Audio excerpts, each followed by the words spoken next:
आदाब रियाज साहब, अस्सलाम वालेकुम। मैं सूरज टीवी से आपका होस्ट मियां फयाज अहमद।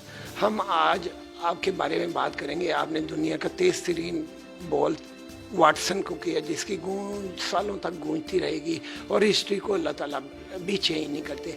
आज आपने पेशावर ज़ुल्मी की तरफ से एक इंतहाई बेहतरीन कदम उठाया है कि आप उन लड़कों को आगे लेके आ रहे हैं जो किसी भी डिस्ट्रिक्ट वगैरह नहीं खेले, और ये बिल्कुल रो टैलेंट है और उस पर 8 टीमें बना रहे हैं और उनके स्कॉलरशिप भी लगा रहे हैं। तो ये ख्याल आपको कैसे आया? देखिए जी, ये तो ज़ल्मी जो है उनको क्रेडिट देना पड़ेगा।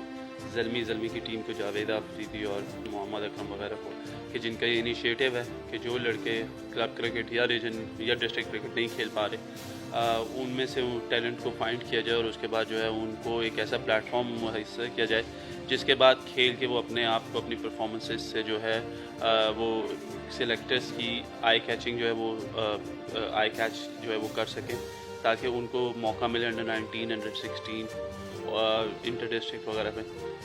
अभी आपकी कतानी में पेशावर ज़ुल्मी सेमीफाइनल में पहुंच चुकी हुई है, तो ये पेंडेमिक के बाद स्टार्ट होएगा, तो आप कैसा समझते हैं दोबारा टीम कैसे चलेगी? देखिए, अच्छी चीज़ ये है कि टूर्नामेंट से पहले जो है हमारा डोमेस्टिक T20 टूर्नामेंट हो रहा है, और मेरा ख्याल है कि कोई भी टीम जो जीतती है उसकी सबसे अच्छी चीज़ ये होती है कि उसके जो लोकल प्लेयर्स होते हैं वो बहुत अच्छा परफॉर्म करते हैं। सो मेरा ये बिलीव है कि जितने आपके लोकल अच्छा परफॉर्म करेंगे उतना चांसेस होता है आपका चैम्पियनशिप जीतने का।